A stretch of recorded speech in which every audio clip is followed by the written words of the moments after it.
what he did was his profession, and what I did ended up my profession.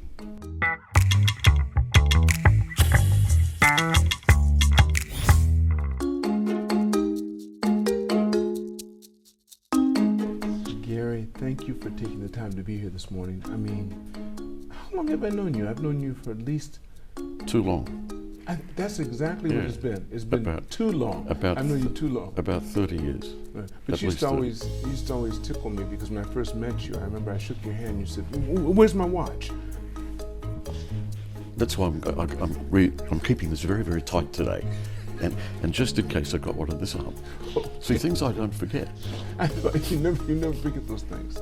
Let's start off with, where were you born, Gary? Sydney, Australia. Okay. Did you live there up until when? I lived there until I was around 25. Okay. Do you have siblings? Yeah, one sister. Is she older or younger? Younger. How many years difference? 5. So you didn't grow up close? Well, we were. 5 is very little, in many ways. But that puts you on Masada Elementary School by the time she gets in it. Pretty much, yeah. So, but you guys are close? Yeah. That's what, you brought her here for your birthday. I remember seeing her then. Correct. What birthday was that? Which one? I can't discuss that. Your 80th? I think it was your 80th birthday at that time, right? No, 70th. Your 70th birthday. Yeah. That was a big event, and you wouldn't let anyone pay for anything. You paid for everything. That was beautiful. Well, they haven't paid me back yet. I know. For starting with you. No, I walked in because I pretended to be invited. Oh. That's why I knew about it. We had your name off the list. So what kind of kid were you when you were growing up? Are you more academic, or were you more sports-minded, do you think? I think a bit of mix, but less sports and more academic. Mm-hmm. It's because in Australia, in my day, there was just cricket and football. Now, where in Australia were you born? You Sydney. said Sydney. That's the only place in Australia I've ever visited, Sydney. Yeah, it's a great city because of the beaches. It is beautiful. Except they're having a problem now because of the this weather system, El Nino, or La Nina, whatever it is. It comes on up, It's terrible. It's raining all the time. Is that right? Yeah. Wow. Not good. Yeah. What about mom and dad? Are they still okay? No, they passed away years ago. Okay. But my father, he was a Scot. He was born in Dundee, and he migrated with his older brother and elder sister when he was about 5. Okay. And they migrated to Sydney, where he lived the rest of his life. And did his brothers and sisters too? The brother lived the majority of his life in France. So the sister lived in Sydney. The brother lived in Sydney, but the other brother lived most of his life in France. Oh, did you know him? Yeah. You know your uncle? Yeah, not too well, because he very rarely came to Australia. Mm-hmm. So, but a very good guy. What about your aunt? I know she was there, but I mean, did she have kids? Yeah. You have cousins that are your age? Yeah, one cousin on one side, and the other side of the family, 3 girls. Okay, on your mother's side. Yeah. Oh, where's your mother from? She was from a town called Bathurst, mm-hmm. which is about, well, I could be corrected here, but I think it's about, for sake of argument, 100 miles from Sydney. Mm-hmm. So it's an old country town, but well known. Okay. Good place. Oh. So your father, what kind of work did he do? He was in a business that doesn't exist anymore, or hardly. He was what they called a Linotype operator. Now, do you know what that is? I do. I think I do. When they had to set the keys in there for the typeset, for the newspapers and stuff. Yep. Is that right? They had to type it. Yeah, my father told me about that. Yeah. They had to type it. I'm just kidding. They had to type it, and then I think they put it in. Let's say Gary, Gary. They had to do that, and from memory, I think it went into a heating press or something, and then. It was just totally replaced all by the computers and by everything else. Did he ever take you there to see? Yeah. He did? Yeah. That must have been really interesting for you. Yeah. And I remember one of the worst days. I remember the day when he was let go, having worked there for about 50 years, because they were downsizing because of the computers. Mm-hmm. But he was lucky he went to another newspaper. Oh, did he? But he'd worked for the one, the Sydney Daily Telegraph, I think all his career, except for when he was in the war. Because I think I remember seeing something on some documentary, showing how fast they had to set it up, because they had to be ready for the next day's print. Yeah. Because they had to be really they had to roll it, and all this stuff. It was That's right. the young people today. They wouldn't have a clue what we're talking about. I think I'm going to try to find something so I can put that up there while we're talking about it, so they can see a little bit of it. Yeah. That's interesting. So A long time ago. Wow. Did you ever think, when I get big, I'm going to do the same thing? No. That never crossed my mind. No. My father was a postal clerk, and he took me into the post office, and I saw his job when he was doing the mail. He had to put the mail in there, and I felt the same thing. Yeah. Nope, I don't ever want to do this. They're all gone now. That's right. Yeah, it's all They've gone. all been replaced. All gone. All these manual jobs that people could do. Anything that's repetitive, Yeah. computers easily replace, and they're doing it even more so now. That's Yep. why taxi cab drivers won't be existing. Any tellers in the grocery stores and stuff won't exist because it's repetitive stuff. Yeah, crazy. Yeah, that's interesting. So tell me, when you went through school, when you got it, what kind of sports did you get involved in since you were more? But Well, you were more like I said, academic, but like I said, there was we had to do cricket at school. It was mandatory. You had to do cricket and you had to do football. So you know, I wasn't too bad in cricket, but in fact I wasn't too bad as a bowler in cricket, but football not too much. But I think my mother used to say that I would come home from football and my clothes didn't need to be washed. I didn't get dirty. I never. So we know where you sat most of the time. Yeah, that just came back to me now. You know? Is that right? Yeah. She said, did you really go to football? I said, yes, but your clothes are not dirty. So she put them back in the shelf. Okay, so then when you got into high school, what did you start to focus on? Because I know you started thinking Primarily science. Is that right? Science and language. Okay. Two of Well, them. what about science and language? Well, Intrigued you?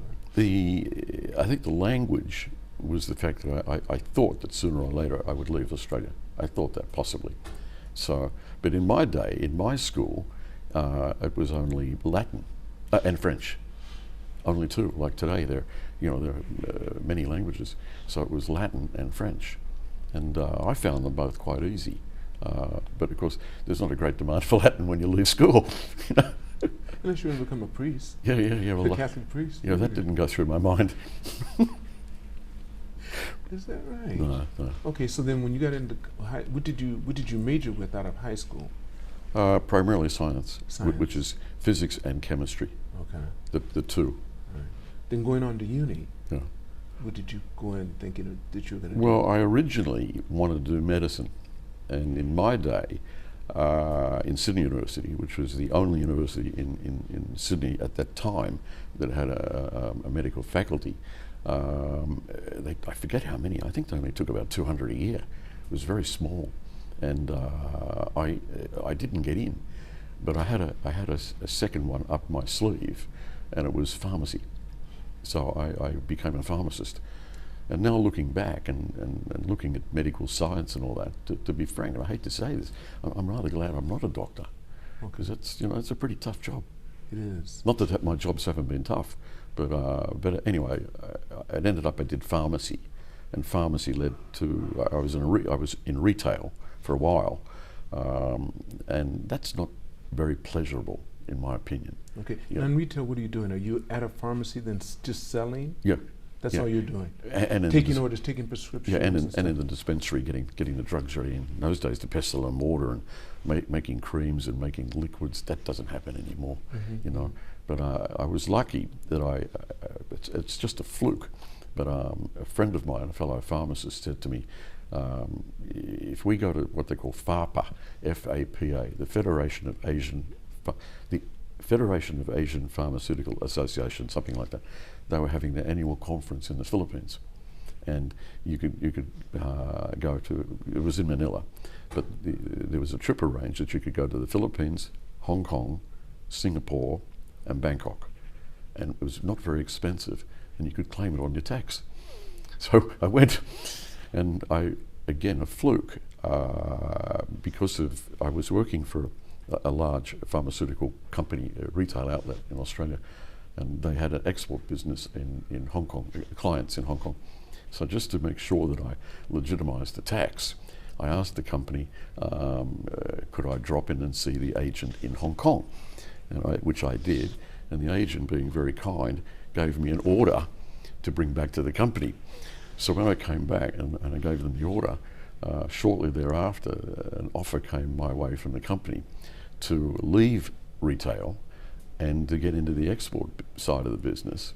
And I think I was 24 or 25, and I started traveling overseas, cumulatively about 6 months a year. So that was after your first trip. Then you were offered to go back. Yeah, the first trip was just going to the meeting. Right. You know, but you came back with an order. Yeah. And that it changed everything. And then you wanted to leave anyway. Basically, yes. Okay. You know, because retail it can get pretty boring, in my opinion. Whereas compared to what I did after it changed everything for me. How many years were you doing it before you changed? Because you got out of uni, at 22? Yeah, no, 20? I was in retail during university. I was also in retail as a student. So if I count those years, about counting those years, about eight years. 8 years.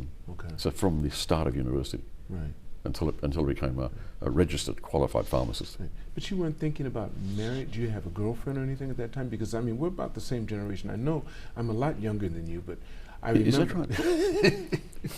Don't really look it, but that's another issue. You weren't going to that. But anyway, did you have a girlfriend? What you think? Because most people were getting married at that time, so right out of uni. No, I had some friends, but no strong relationships that would have pinned me into Sydney or something like that. Okay. No. You had no desire to start a family? At that age? No. Just 25, but most people were. Not in Australia too, I think they were about the same thing. Yeah.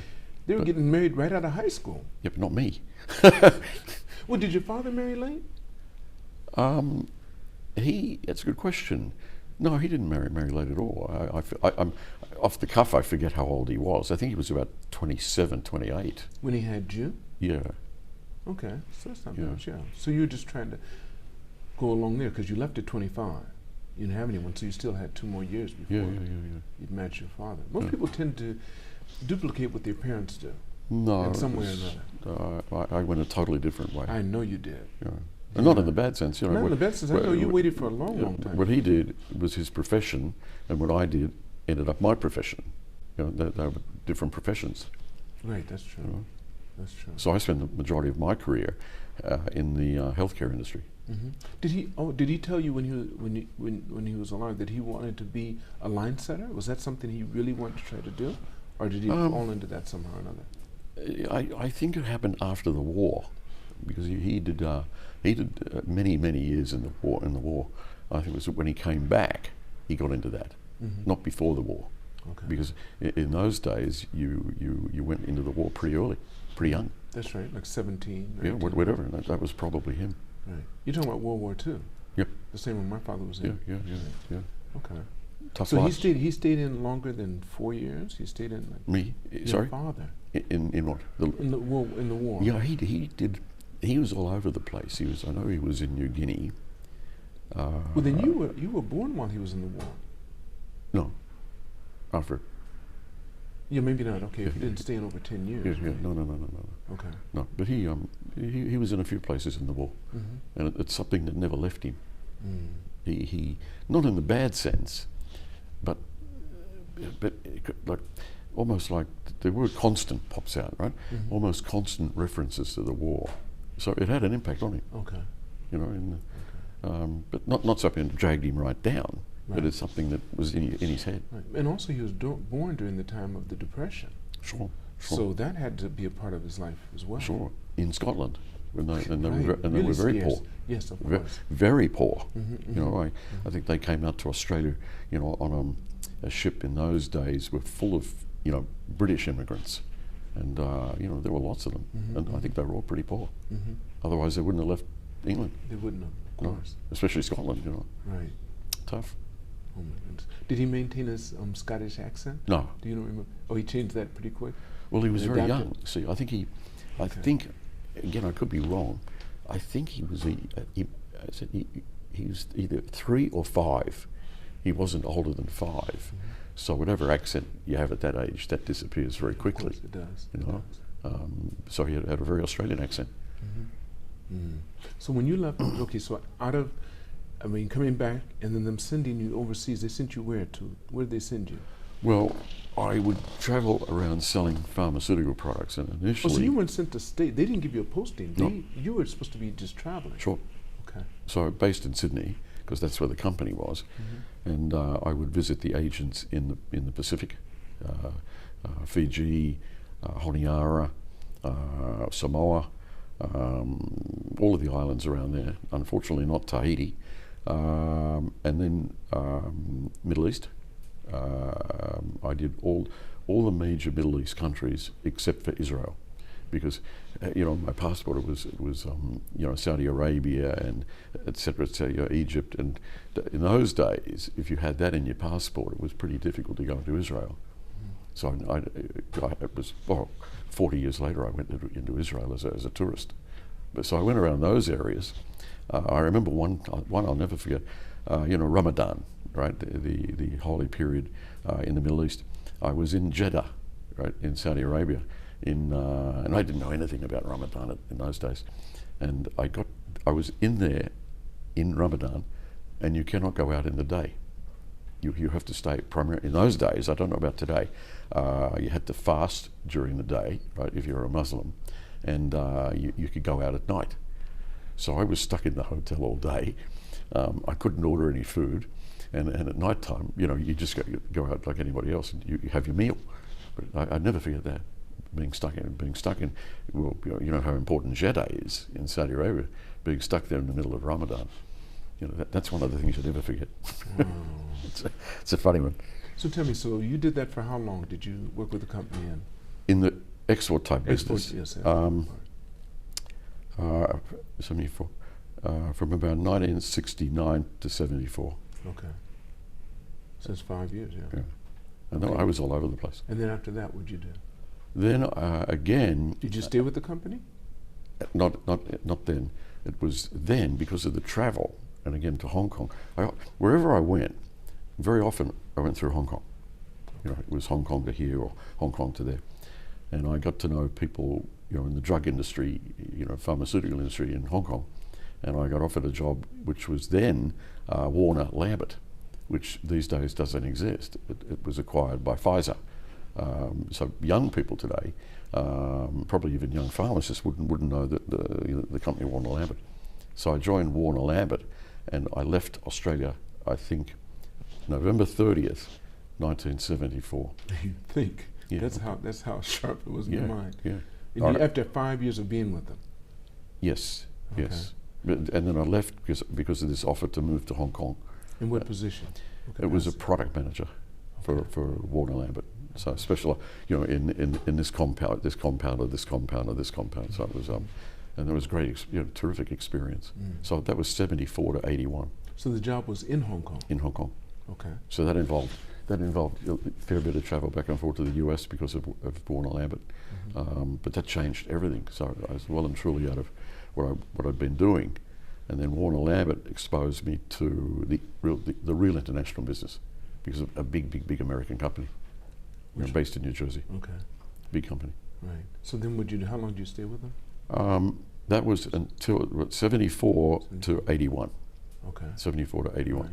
And then I got an opportunity, put it this way, I was beginning to think that, and I don't want this to be arrogant, but I thought, wow, I've achieved a fair bit by a young age. So you're in your 30s now? Yeah, early. Yeah, early 30s, yeah. Early 30s, 32, 33. Course, yes. And I thought, I don't want to live in Hong Kong for the rest of my life, because it's a great place, except it's having issues now, but unfortunately. But an opportunity came up to move to Japan. And Japan was really big in those days, really, really big. Now with the same company? No, with a company called Covance. Now, That's how I met you. Yeah. Now Covance was because I'll give you why in a minute. Okay. Covance was the world's second largest CRO, which is contract research organization. So in other words, in the old days, companies did their own hiring. They did if they wanted to hire people, they had a personnel department, right? Whereas today, they have a personnel department and they give most of the business to headhunters. The pharmaceutical industry was similar in that pharmaceutical companies would develop or create and then develop their own compounds and test them on animals and test them on humans. But then the CRO industry was born, and so the pharmaceutical companies created the compound, but they gave it out to CROs, contract research organisations, to do the testing on animals, testing on humans, and ultimately, if it got through the various levels, which are pretty tough, then finally the product would be approved. They did that to protect themselves. They'd have one layer away from actually doing it. So if anything happened, people start growing a third arm or something. Yeah, but you see, like it started, depending on the drug, it started with animals, certain types of animals, and then if during, that's called early development, preclinical, and if something went wrong during that period, the drug, it's dead, it's finished. Now, if it gets through the animals and everything's okay, then it goes into what they call clinical. So it's first in man, and so then it's phase 1, phase 2, phase 3, phase 4. Then if you get to 4, you're out the door. Then if you're in the US, it's FDA, or in Japan, whatever it is, it's by country. Mm-hmm. You know, but that Covance, as I said, was the world's second largest, but was acquired, I think, about 2 years ago by a big company in America called LabCorp of America, which is well-known right across the board. Very good company. Right. So Covance, they just absorbed it. Yeah. So they no longer use that name at all. No. Yes. It's been taken. So how many years were you with them? You retired from Covance, didn't you? Yeah. Okay. I was with them for a period totally of 16 years. Okay. But you ended up being the top, the CEO, weren't you? No. Okay. Just a regional director? I should have been, but no. No. I was head of Asia Pacific for the, as I said before, there's the preclinical business and then the clinical. So I was head of Asia Pacific for the preclinical, so based in Tokyo. So it was all that period in Tokyo.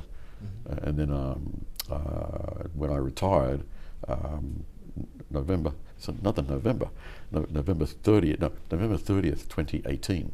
So just a few years ago. Yes. Oh. So my whole career, well, most of the career was in the pharmaceutical-related business. So starting as a retail pharmacist, and then ending up in the industry and traveling the world all the time, I was very lucky. Very lucky. Because most people are stuck right there dealing with the passing out the medicines. Oh yeah. People wanting to come in and say, right. You know, I don't feel well today, and you know, and then you go and sell them something expensive. But so what did you? I mean, how did it go? Because I remember coming there when you had me come and speak to your group once. Yeah. What did they actually do? What were their jobs? Well, varied, but primarily the ones in Tokyo were in the sales field. So they were, and then they had to be backed up by marketing and admin, and you know that took it all, because they had to visit clients all over Japan to try to get them to let you have their products so that you could go through the other process, right? Yeah, sure. Okay. And then you know, hopefully, like I said, it'll go through the preclinical, the clinical, and come out the end, and everyone's happy. But you know, not many got to the end, and today, not many get to the end. Is that right? Yeah. Do you think what's the reason? Because they break down the. It's not a bad reason or a good reason. It's just along the line, it may have a side effect that was never suspected, and you don't see it for a while, and then bang, it comes, and you say, and then you investigate that very thoroughly, and you work away maybe around it. But if you can't, the compound's finished. Let me ask you this, Gary, because I heard this not long ago. They said there's not an illness that man has that there isn't a plant on earth that could cure it. I'm not sure, to tell you the truth. Okay. I'm not sure. Because all of these compounds come from plants and things on earth. They're not. When they say man-made, man makes nothing. He just changes the way things are. Sure. So, but see, we don't know half the plants that we could even use. Right, of course. You know, like you go back in time. Look at what happened with the Egyptians. Somebody had to try to eat it. Somebody had to eat it first. Yeah, preferably not us. But the Egyptians were into plants. The Chinese used to be into herbs. You know, it varies. Okay. It's a very interesting industry. and it's That's interesting. you've got to keep on the ball the whole time. And Now, keep up one with other it. thing too, I've heard recently where someone said, why do pharmaceutical companies call what happens with the drug the side effect when it actually is the effect? Is that It's to try to make you think that, okay, no, but if you get involved with a drug that has a side effect, if the side effect is positive, let's say, just one straight off the top, that if you were prone to itches or rashes and the side effect of a particular drug eliminated that, now the other thing, a side effect is if it's bad, and you hear different stories all the time of people, I'm just picking the first way, A for aspirin.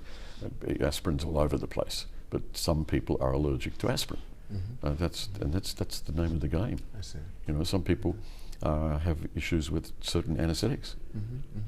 So it's a very challenging industry, and one that will continue forever. Right. I think what's happening now with the advent of computers, as you mentioned at the beginning, that took jobs away from a lot of people, we're able to process more information. So pretty soon, I believe the pharmaceutical industry is going to become more individualistic because your body is different than anyone else's. Yeah, sure. We don't have the same bacteria. It's all different. It's even if you're from the same family. Yeah, and there's always new things popping up. Let's do the latest one, COVID. Well, COVID. Okay. I was going to say coronavirus. COVID wasn't around 10 years ago. When I was a kid, I remember I think the parents had to automatically, through your doctor, get a vaccine that was for polio, hepatitis, Measles. and diphtheria. Right. And then they added measles. Measles, right, and chicken pox. Chicken pox, exactly. That's right. And these days you hear of people every year getting the annual flu injection. Because the strain's always different every year, they say. Yeah.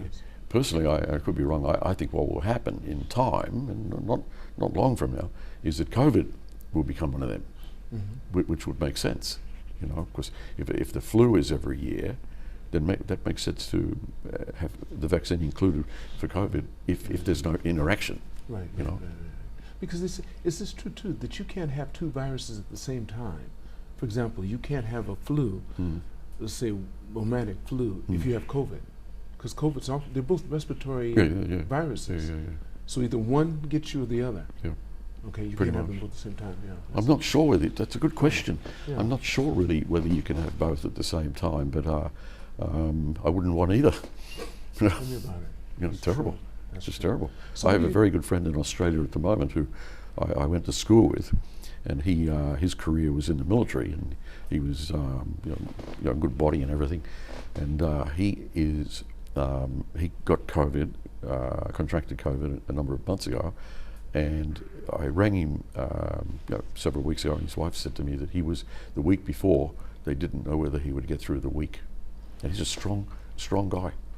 And I think now he's in rehabilitation. Goodness. Yeah, that's the worst that I've encountered. Right. It's a tough one. One of my friends also had it, and his symptoms were, everyone I've talked to different people that have had it, but this guy was in the early stages of it. I think it was in the early 2020s. And he got it while he was here.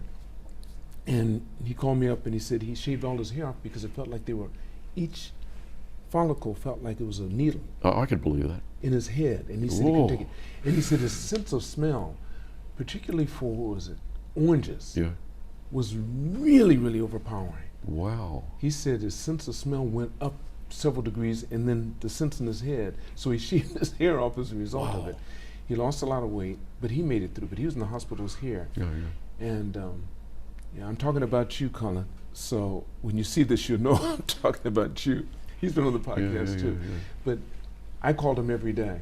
I didn't call him, but I emailed him basically and texted him every day, and he made it through. And he said that's something he never wants to get again. Well, the smell thing, I know of people quite well that have lost their taste and smell during the period, and something that, well, let's say your orange example, but anything that you would normally smell, gone. Let's say, like last night I had some very nice tiramisu, and the chocolate was tasting, great.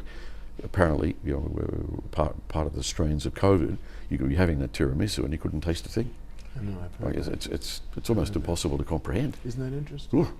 And some people say that even after they are cured, they still have a little bit of residue over. Maybe, I don't know. Like they still don't taste quite the way they used to before. Oh, tough. That's interesting. So Gary, what does the world find you doing nowadays? Are you over the B&B in Australia, or because you used to be over the B&B here? I was when I first got to know you. I was the B&B, like the Beef Steak and Burgundy Club, right? That's established in Adelaide, Australia. For only men. Of course. Because women have what? The Chablis or something. Yeah, it is with steak or something.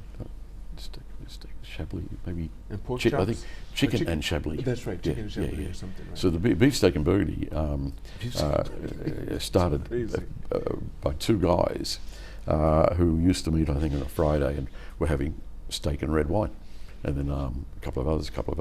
Then they created this club, the Beef Steak and Burgundy, and then had branches all over Australia, and then it started overseas, and ironically, Japan was one of the first overseas branches, and it recently had its. It recently, if I'm not wrong, had its 50th anniversary. Was that right? Yeah. No, I was president for 25 years. I know that. And every year you're supposed to have an election.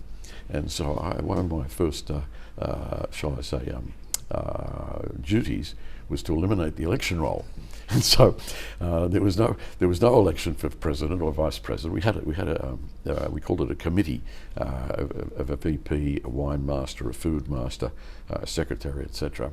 And we changed them around, but the role, the president, he didn't move.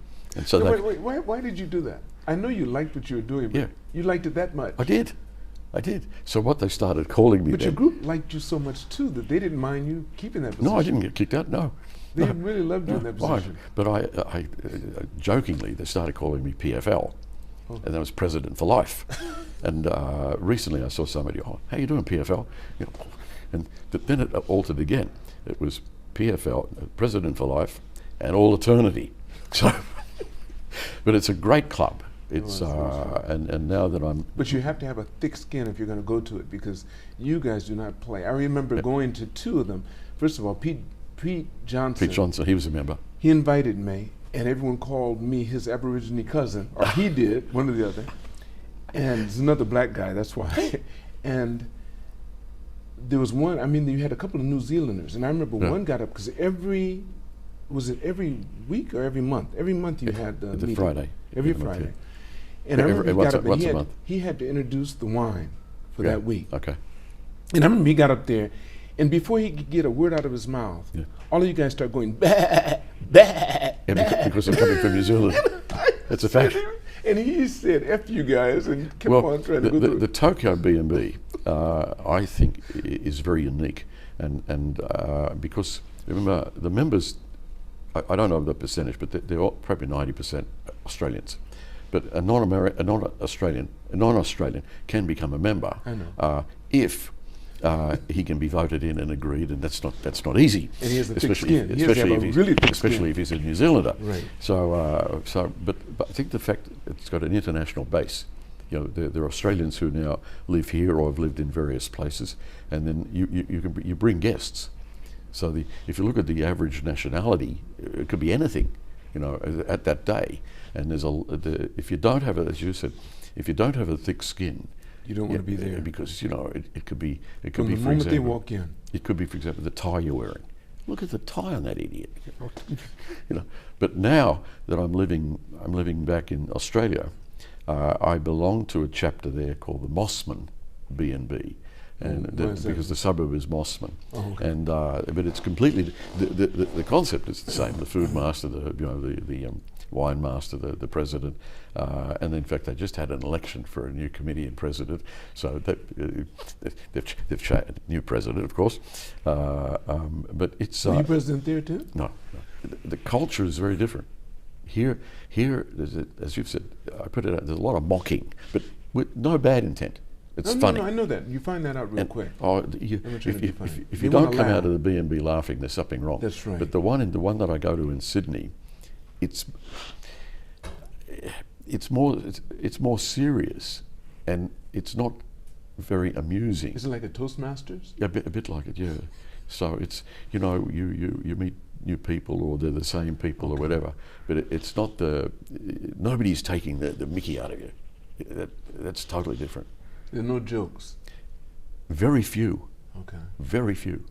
Okay. Which is, the B&B here is a minefield of jokes. It's great. All the time? Yeah, great. All the time? Yeah. You can't wait to hear a new one? Well, I deliberately came back here so as to be able to attend the recent B&B. Oh, did you really? That I went as a guest of the existing president. But it's just the same. It was good. 46 people in a good restaurant. That's good. And a good mixture of people. It wasn't just Aussies. No. It was. It's a great. The But Tokyo it still B&B is only men. Yes. Okay. And that will not change.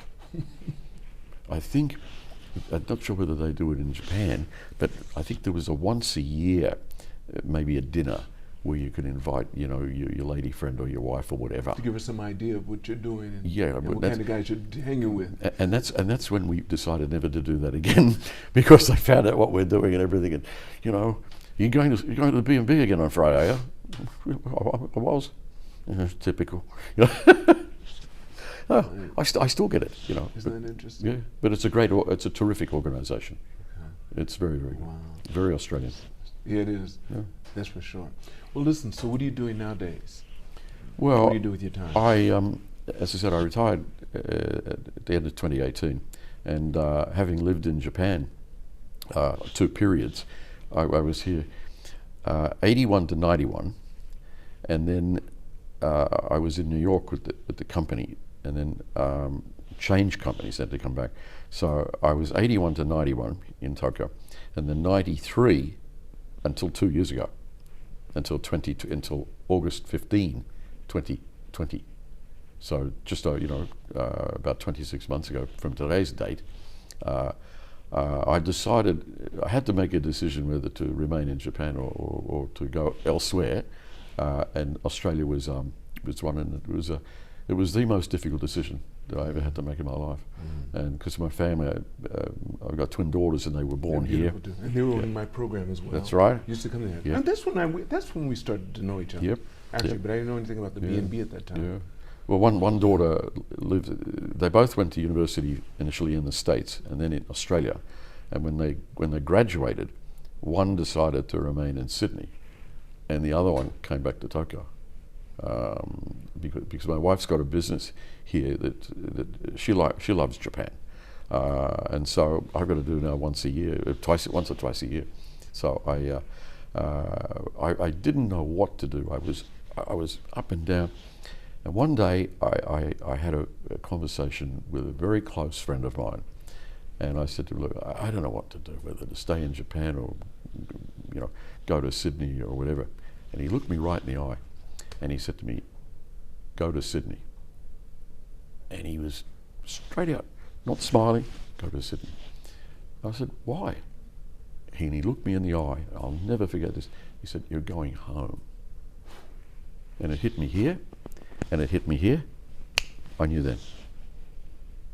Now, was it difficult to leave here? Of course it was difficult after that time, because I hadn't lived in Australia, Hong Kong and here. I hadn't lived in Australia for 46 years.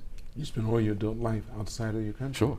So going back was, difficult, put it this way, was easier than people think.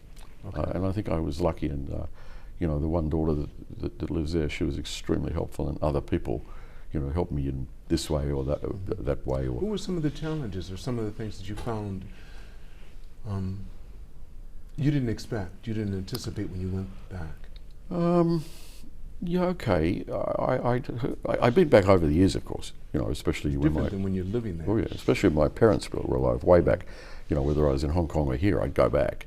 Once a year, or once every 2 years, whatever. On the positive side, and some people may not agree with this, now having lived in Japan, where the service here, used to be excellent and is still excellent, I kept hearing, the service in Australia and Sydney is not too good. I found that the service in Sydney, that's just my experience, I could be wrong, and some people may not agree with me at all. But I find the service these days in Sydney to be very good, you know.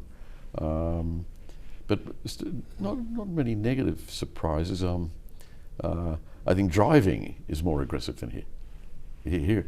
Here is not aggressive at all, right? In a positive sense. Sydney, get out of the way. They're very aggressive in Sydney, you know. What about the city? Is it clean? It's like Tokyo? Or do you find more graffiti and? It's, you know, let's face it, Tokyo is extremely clean. It is. And it always was, and I think always will be. Sydney is not dirty, right? But there is graffiti. And in some areas, there's homelessness. You know, like there is in any big city these days. And you know, let's face it, there's even a bit of it around in Tokyo. You know, you see people, right? That's true. But there you do see that in Sydney, but not much. You know, or maybe I haven't been all over the place. One of the best things of Sydney is the climate, with the exception of this La Nina or La Nina or El Nina, whatever it is. Being on the coast, the beaches are fantastic. You know, the water is clean, the sand is clean, and I think in general, Sydney siders and Australians in general respect and appreciate the beaches. They're really kept very well. The one thing that I found very interesting, and it was baffling me for the first 3 days I was there, because I was there for about a week. Yeah. I kept on passing by these different places, and I kept on seeing BYO. Yeah. So I said, BYO. Maybe it's a Japanese influence, because I didn't get BYO. And then sometimes I see BYOB. Yeah. And I just couldn't get it. And so third day I finally asked. I said, what does BYO and sometimes BYOB mean? Bring your own. I know what they told me. And the B, I haven't seen the B, but I'm pretty certain what it would be. It would be bring your own booze. Exactly. That's what I would think. That's what it is. That's what it is. But you go to restaurants. Some restaurants, you know, are not licensed, so that so they can't serve you wine. So BYO, you bring your own, and some of the restaurants hit you with a service charge, corkage. I think corkage. So it depends. It's either or. The guy that I went to go visit there had a case of wine in his trunk, and he just pulled it out and went there. We went to a Chinese restaurant. He says, "Okay," he says, "No problem." Yeah. And boop boop, and it's very common. Or $1 or something just for the corkage fee, and that was it. Yeah, it's very common. That was wonderful. And I asked him why, and he said, because first of all, people do cook at home, so the restaurants have to be very good. Yeah. The food is really good, or he won't go. Well, I think they're not going to charge, because they don't make money off. They don't make money off booze, because you can bring your own. Sure. So the food has to be good, and he was right. The food was good. Well, I've been back just over 2 years, but I've found that the restaurants. But my term of reference is way back, except when I would visit. But I've found the restaurants in Sydney to be very good. They are, and some already are repetitive for me. I go back. And there are very good restaurants there, very good. Like, you know, you work it out whether you want Chinese or Korean or Greek, Japanese. It's all there. It is. Yeah, depending on the area, but some areas have got quite a mix. So it's a good place. It is. Yeah. Now, Gary, before I end the podcast, there's a question I ask most of the people that come on. If you were to go back in time and meet the 20-year-old Gary, what advice would you give him, knowing what you know now? You know, you've asked pretty easy questions up until this one. So what advice would I give the 20-year-old Gary? Based upon what you know now. That's a very good question. There's quite a lot of things I'd tell him not to do. What would it be? No. You know, I think you've got to follow your gut and your career intentions and plan, and hopefully you're the type of person that has one. You know, if you're growing up and you're 20 and you don't know what you want to do, it's pretty tough at 20 to really work it out. Not impossible, but I would think pretty tough. But I think, well, don't drop out of school. All right, if you're at university. Is that what he did? Is that what 20-year-old Gary did? He No. dropped out of school? No, Well, you're giving advice to him. Yeah, I'm giving advice to him. Okay, giving advice to him would be definitely really focus on getting through university. You know, get that degree, get that, you know, that piece of paper. Which he did anyway. Yes. Hopefully by 20 you've really decided, you know, what you want to do, and then focus on doing it and do it to the best that you can. And along the way, hopefully, you'll meet a nice woman and get married and have kids. I think if you can have a good career, and if you can have the other side as well, you know, I'd tell young Gary, you've hit the jackpot. I'd tell any young person that, but they're challenging things. They're very tough things to do. But 20, if you don't have your act together, or if Gary Jr. didn't have his act together really by about 20, I'd be a bit worried. You know. Well, I think he did. Just look at where he is now. Well, it's interesting. It's to be here at the moment in Tokyo is my first trip back in 26 months, and it's very interesting because I now feel that okay, I'm living in Sydney, Australia, but I lived so long in Tokyo, Japan, that I feel that I've got to, in a way, I've been talking to myself about this and talking to some friends here. I feel like I've got two homes. Because I feel comfortable here, and I feel comfortable there. So what I'm trying to do now is to, once all these COVID regulations and everything are gone, it's my plan to come back once or twice a year, and you know, see the family who's here, and see the friends that are still here. And if I can do that, come back once or preferably twice a year, I'll be very happy with that.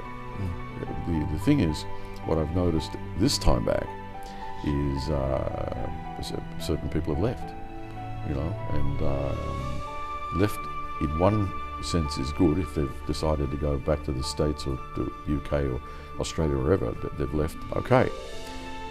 The sad thing here left is that I have come across some old pals here who've passed away, and in fact two within the past month. So, you know, but it's good to be back. Tokyo's a very unique city. We're happy to see you back too. I was. Really? I saw you in the Traders Bar and made me feel very, very happy. Well, the TAC, the Tokyo American Club, you know, I joined in 1981.